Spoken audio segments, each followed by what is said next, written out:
Salut à tous, c'est Tristan. Aujourd'hui, on se retrouve dans le 6ème épisode de Pin ta boîte consacré à Unmatch de chez Restoration Games. Je vais vous montrer comment, en 2-3 coups de pinceau et pas beaucoup de couleurs, on va pouvoir donner vie à Simbad.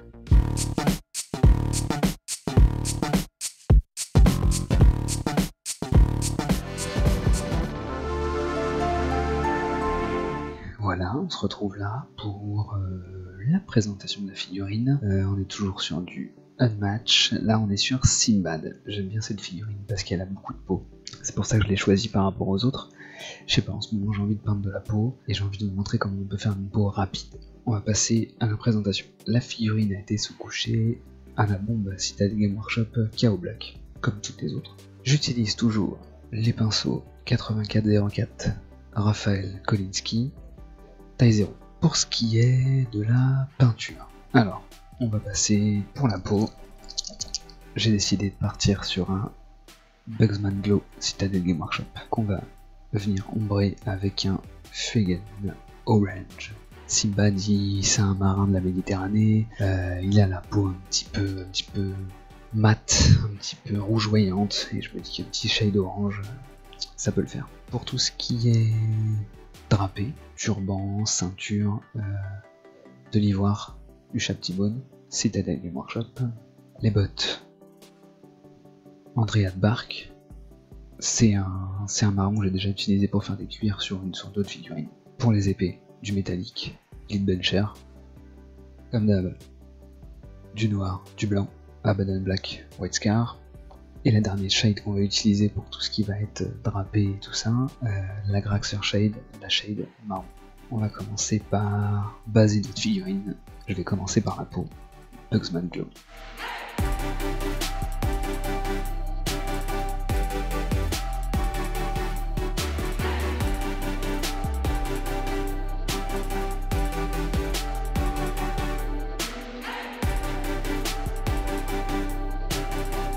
Ok, le Bugsman c'est fait, on va passer sur le Chaptibone.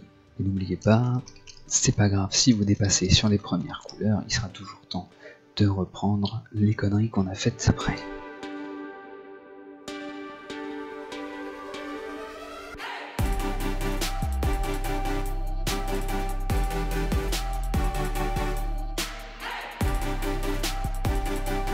Ok, une couleur que j'ai oublié de vous présenter pour le pantalon.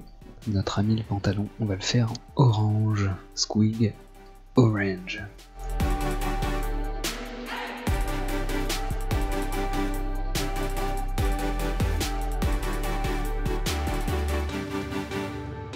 Rappelez-vous, quand on pose ses bases, on cherche pas à couvrir instantanément toute la figurine. S'il faut faire plusieurs couches, on fera plusieurs couches.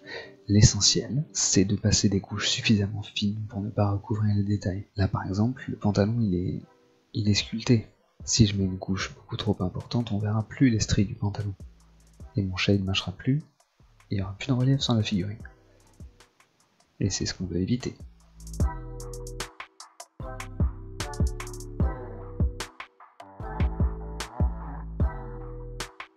On enchaîne sur le marron.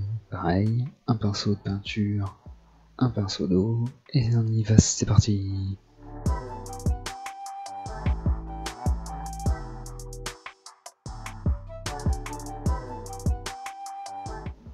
Je vais lui faire aussi le collier. Le petit coquillage qui est dessus, là, on va le faire en ivoire aussi. Je l'avais oublié. Ok, on passe au métallique. Les peintures métalliques, je les dilue pas. Les peintures métalliques, je les utilise telles quelles. Parce que pour les diluer, il faudrait pas les diluer à l'eau. Il faudrait les diluer au médium. Parce que c'est des peintures un peu spéciales avec les pigments métalliques à l'intérieur et ça supporte mal la dilution à l'eau. Ce que ça veut dire dans ça supporte mal, ça veut dire que les pigments métalliques, ils vont se barrer avec la flotte, ils vont pas tenir entre eux. Et quand vous allez le poser sur votre figurine et que ça va sécher, et ben ça va pas être uniforme du tout.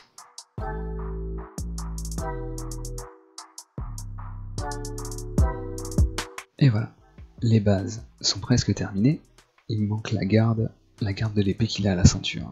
Hop. Bon, on est bon, on peut passer au lavis. Et nous voilà de retour maintenant pour l'étape des lavis. Donc j'avais dit Fugen orange pour le pantalon et la peau. Je suis pas trop sûr de moi pour la peau, on verra ce que ça donne, ça fera peut-être un petit peu trop orangé. Je vais voir ce que ça fait sur le pantalon et on avisera. Déjà on va commencer par le pantalon. Hop là.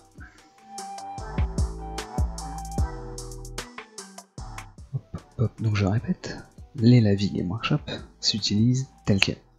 Je les utilise tels quels pour faire ça. Je les dilue pas, je les pose directement sur la figurine et j'absorbe l'excédent au cas où il y en aurait. Oh non, c'est trop bizarre. Vous voyez, exemple typique de j'absorbe l'excédent, hop là, voilà, il n'y en a plus. Ok, c'est pas bon du tout, on va pas partir là-dessus. On va partir sur un Rekland, un rouge. Rekland Flesh Shade, c'est marqué dessus, c'est comme les porcelaines. Celui-là je le connais, il est un petit peu plus rougeoyant, un peu moins orange, il fera bien plus naturel que l'orange.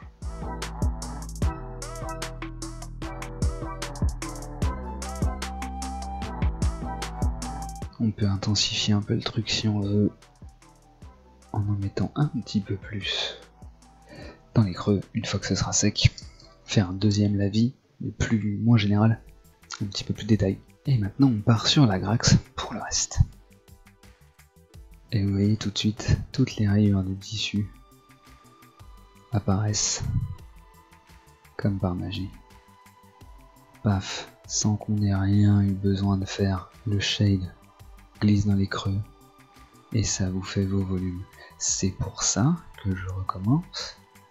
Il faut absolument faire des couches de base qui soient suffisamment fines pour ne pas recouvrir ces détails. Parce que si vous faites des couches de base trop importantes, le lavis, il peut pas faire ça parce qu'il y a déjà de la peinture et ça marche beaucoup moins bien après.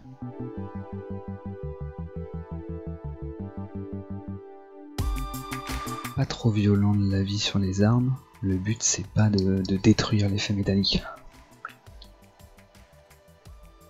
C'est juste de teinter un peu les creux, de l'atténuer un peu, mais sans l'effacer complètement.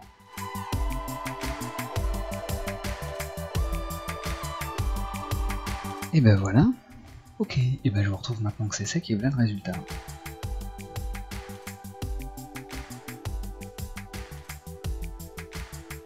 Franchement, je suis très satisfait du résultat.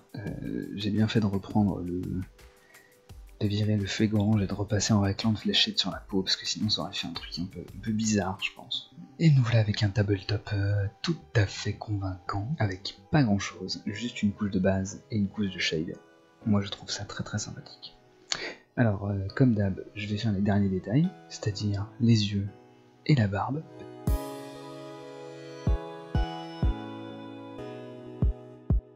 Ça c'était pour la barbe, et comme d'habitude, les yeux au blanc. Allez. Oh, on dirait un fantôme. Oh. Le blanc c'est fait. Maintenant on va reprendre le noir pour pouvoir lui faire les pupilles. C'est le moment le plus chiant, et c'est le moment où on dépasse le plus sur le visage. C'est le moment relou. Et voilà.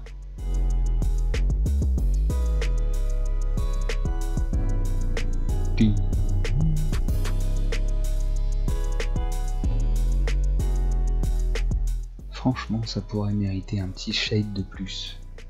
Allez, on va se faire ça. Mais on va le faire en Agrax, histoire de foncer un peu le truc. Puisque de toute façon, on l'a déjà acheté.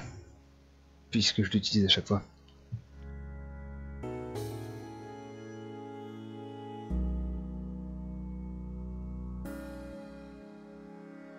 C'était vraiment histoire de donner un petit peu de profondeur à la peau.